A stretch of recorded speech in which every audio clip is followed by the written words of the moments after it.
de la vía, y de ahí se irán hacia la corteza cerebral, que algunos lo consideran como una quinta neurona, donde van a encontrarse las áreas 17, 18 y 19. ¿No? Esta área 17 es considerada como el área estriada, en honor a Gennari, ¿no? Encontró las estrías de Gennari, le llamaron estría en neurona, área estriada. Y también la 18, que es la paraestriada, y la 19, que es la perestriada.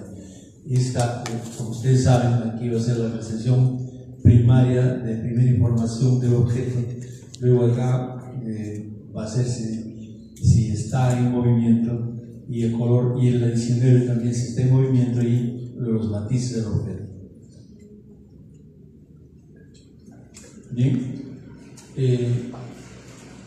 aquí para ver las diferentes capas que atraviesan el fenómeno luminoso, ¿no? Atravesando, en principio diremos de que estas células, conocemos cuando se consideraban como unas células epiteliales, nadie le da importancia, pero actualmente ya se le ha asignado función y se la considera como la primera capa.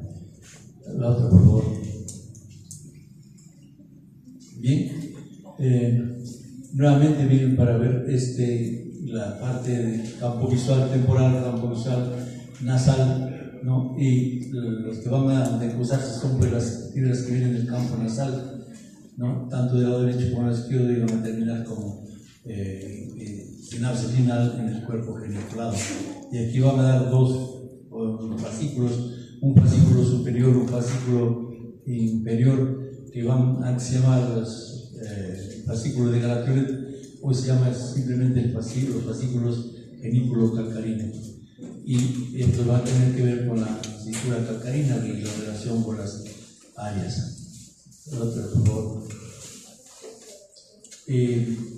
Esto lo va a responder el doctor, el reflejo, el doctor Milton Valderrama, ¿cierto? Bien, cuando hay lesión a este nivel, miren ustedes, hay una primera lesión, va a perder la visión el individuo, y bueno, hay una ceguera en el lado derecho, o amaurosis.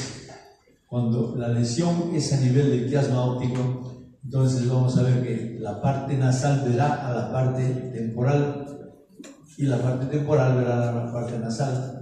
Miren ustedes, aquí se toma tanto la parte cruzada del lado derecho como la parte del lado izquierdo, y va a dar este tipo de lesión que verá el individuo como una visión tubular, y se llama la hemianopsia bitemporal o heterónima. Cuando la lesión es a nivel del tracto, miren ustedes, vamos a ver que se compromete la parte temporal y la parte nasal, y se llama hemianopsia homónima izquierda. Y cuando la lesión es acá en los fascículos, entonces aquí se divide en cuadrantes. Entonces será una cuadrantopsia, ¿no?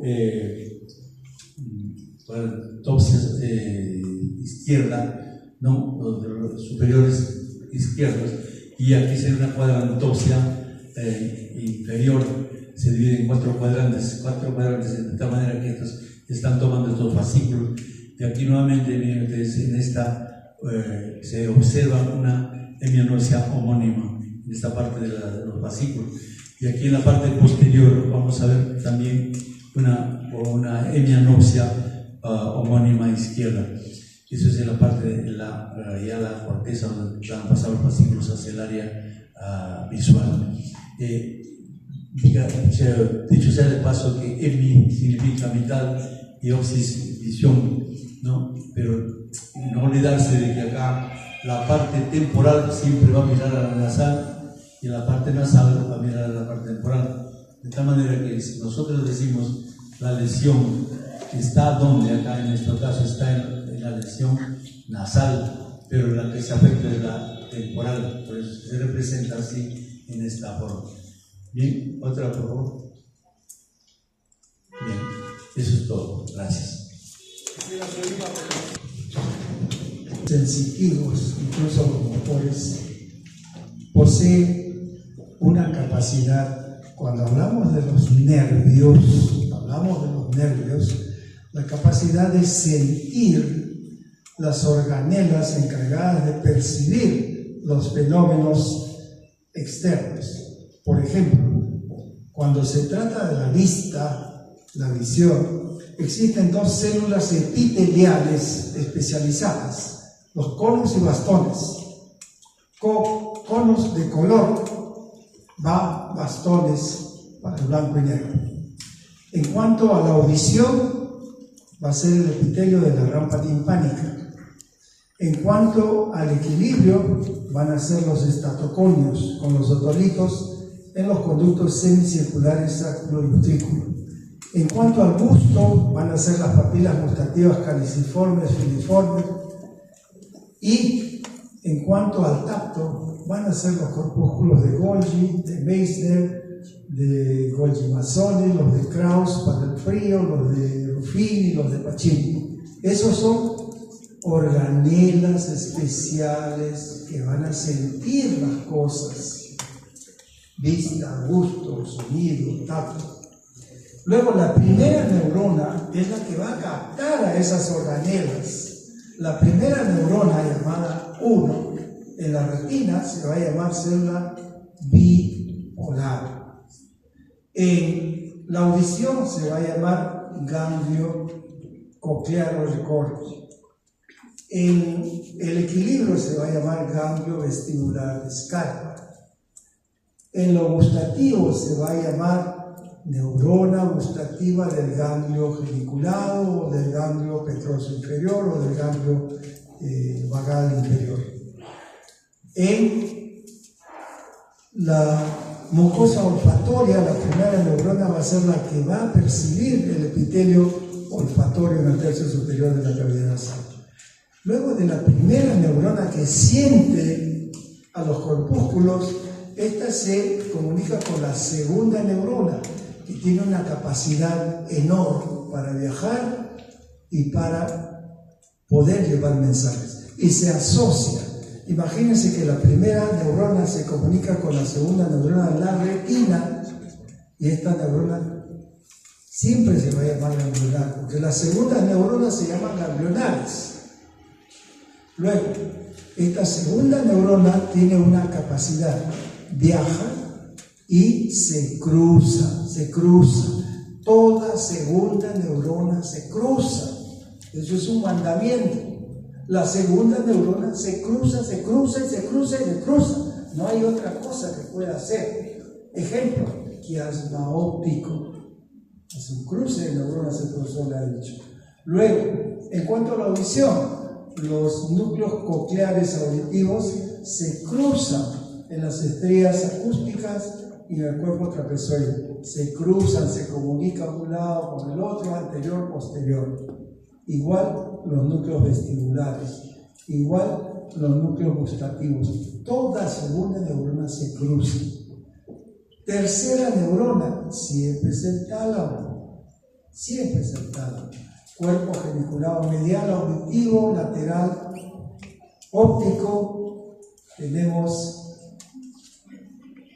siempre el tálamo es la tercera neurona. ¿Por qué? Porque va a seleccionar lo que sentimos. No podemos tener 30 billones de posibilidades sensitivas y dejarlas pasar. Si cuando en la casa nos dicen que hagamos 2 cosas ya estamos con problemas, imagínense 30 billones de posibilidades, es imposible. El tálamo se encarga de cortar cualquier sensibilidad que no nos convenga o que no le demos importancia. Luego que ya se ha tamizado la información de cualquier órgano de los sentidos, excepto el olfatorio, recién pasa a su área respectiva en la corteza cerebral. Si es visual, 17, 18, 19, como áreas primarias. Si es gustativa, 43. Si es táctil, 3, 1, 2. Si es auditiva, 41, 42. El sistema olfatorio pasa directo, porque primera neurona es la olfatoria, que va de la mucosa, que forma la vía olfatoria, el área olfatorio, que decusa formando la comisura anterior, y esa segunda neurona que decusa formando la comisura anterior no llega al tálamo. Ese es el peligro de la la olfacción, que no tiene control talámico. ¿Y dónde se va a controlar? En el mismo bulbo olfatorio que fatiga a las neuronas que perciben los dolores. Esta neurona segunda pasa directamente a las áreas olfatorias primarias 28, 34, 38.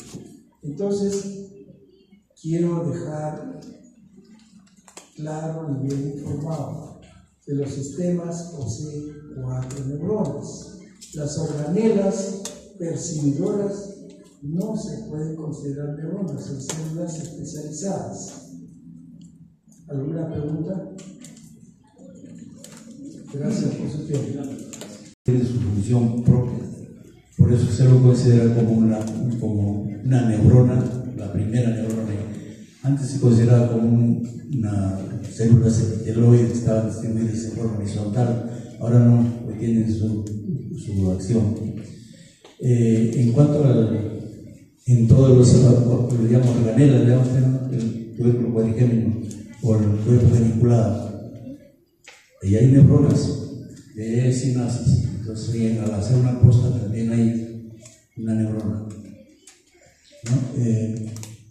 Yo no sé si los muchachos al hacerle una comparación entre visual, auditiva, ¿no? Ha quedado clara la cosa, pero yo les hago de una forma sencilla lo que deben saber. Gracias.